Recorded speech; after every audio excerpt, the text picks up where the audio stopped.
کیا تھی؟ ایمان والوں کو خطاب. دوسری چیز روزے کی فرضیت, تیسری چیز روزے کی تاریخ, اور چوتھی اور اہم لعلکم تتقون, روزے کا فلسفہ, روزے کا مقصد, اور وہ کیا ہے؟ تقوی. لعلکم تتقون. اب اللہ رب العزت نے ہمیں پیدا کیا تو اس پیدائش کا مقصد بھی یہی بتایا, وما خلقت الجن والانس الا لیعبدون, میں نے جن و انس کو اپنی عبادت کے لیے پیدا کیا. تو اس عبادت کا مقصد تقوی ہے. یا ایھا الناس اعبدوا ربکم الذی خلقکم والذین من قبلکم لعلکم تتقون, کہ اللہ نے ہمیں پیدا کیا, ہماری پیدائش کا مقصد عبادت اور عبادت کا مقصد تقوی. پوری کی پورے دین کا خلاصہ, سارے کے سارے ارکان کا خلاصہ تقوی ہے. اور تقوی کسے کہتے ہیں؟ حضرت ابو ذر غفاری رضی اللہ عنہ, ان سے کسی نے پوچھا کہ تقوی کس چیز کا نام ہے, تو انہوں نے آسان اور عام فہم انداز میں سمجھایا. حضرت ابو ذر غفاری رضی اللہ عنہ عظیم اور جلیل القدر صحابی رسول اللہ, جب ان سے پوچھا گیا تو فرماتے ہیں یوں سمجھیے, ایک کچا راستہ پگڈنڈی جس کے دونوں طرف خاردار جھاڑیاں ہوں. حضرت ابو ذر غفاری رضی اللہ عنہ سائل سے کہنے لگے بتاؤ کیسے گزرو گے؟ کچا راستہ ہے, پگڈنڈی ہے, دونوں طرف خاردار جھاڑیاں ہیں, بتاؤ کیسے گزرو گے؟ سائل کہنے لگا اے صحابی رسول, ظاہر ہے کہ اپنے آپ کو بچا کر, اپنے کپڑوں کو بچا کر, اپنے دامن کو بچا کر گزروں گا کہ کہیں کوئی دامن کپڑا کسی جھاڑی میں اٹک نہ جائے. تو حضرت ابو ذر غفاری رضی اللہ عنہ فرمانے لگے تو یوں سمجھیے کہ زندگی ایک شاہراہ ہے, اس کے اوپر ہم نے گزرنا ہے, اور ہمارے دونوں طرف گناہ ہی گناہ, فحاشی, عریانی, برائیاں. اپنے آپ کو گناہوں سے بچا کر, اپنے دامن کو گناہوں سے بچا کر جنت میں پہنچنے کا نام تقوی ہے. اور اس پرفتن دور میں تو اس بات کو سمجھنا اور آسان ہے.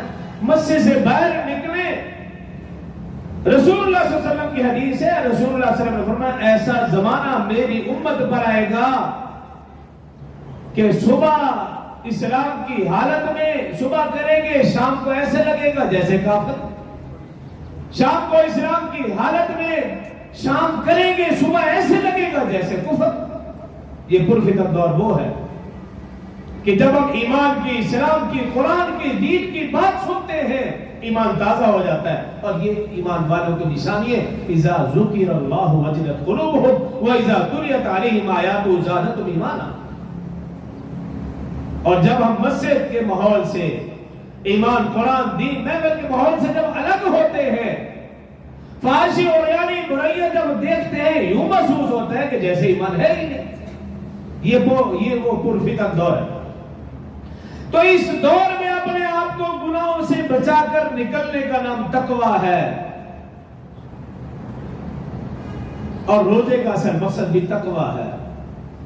دوسرے لفظوں میں یوں سمجھیے, گناہ گار سے گناہ گار انسان یا تو روزہ نہیں رکھے گا, لیکن اگر وہ روزہ رکھ لے اور اس کو یار دوست بیوی اس کو لاکھوں کہیں بے تم نے روزہ رکھا ہے, روزے کی وجہ سے تم کمزور ہو رہے ہو, نڈھال ہو رہے ہو, چھپ کر کھا پی لو, وہ گناہگار سے گناہگار انسان یہی کہے گا میں چھپ کر نہیں کھاؤں پیوں گا, اس لیے کہ مجھے اور کوئی نہیں, میرا اللہ تو مجھے دیکھ رہا.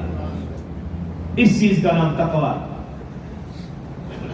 اللہ رب العزت روزے کی وجہ سے ہمیں یہی سبق دینا چاہتے ہیں, اے میرے بندے, جب تو روزے کی حالت میں کچھ نہیں کھاتا پیتا کہ مجھے اللہ دیکھ رہا ہے, جب تو نماز پڑھتا ہے کہ مجھے اللہ دیکھ رہا ہے, جب تو عبادات کرتا ہے کہ مجھے اللہ دیکھ رہا ہے, جب رات کو اٹھ کر تہجد پڑھتا ہے کہ مجھے اللہ دیکھ رہا ہے, میں تیری عبادات کو بھی دیکھتا ہوں, میں تیری پکار کو بھی سنتا ہوں, اے میرے بندے جب تو چوری کرنے لگے تو تیرے دل میں خیال آنا چاہیے کہ مجھے اللہ دیکھ رہا ہے. جب تو غیبت کرنے لگے تو تیرے دل میں خیال آنا چاہیے کہ اللہ دیکھ رہا ہے. جب تو ناحق کسی کا مال کھانے لگے تیرے دل میں یہ خیال پیدا ہونا چاہیے کہ اللہ دیکھ رہا ہے. جب تو یتیم پر ظلم کرنے لگے تو تیرے دل میں خیال آنا چاہیے کہ اللہ دیکھ رہا ہے. جب تو بدکاری کرنے لگے, جب تو زنا کرنے لگے, تب بھی تیرے دل میں خیال پیدا ہونا چاہیے کہ مجھے میرا اللہ دیکھ رہا ہے. جب یہ کیفیت میرے اور آپ کے اندر پیدا ہو جائے گی, ہم کوئی گناہ کر ہی نہیں سکیں گے. اسی چیز کا نام تقویٰ.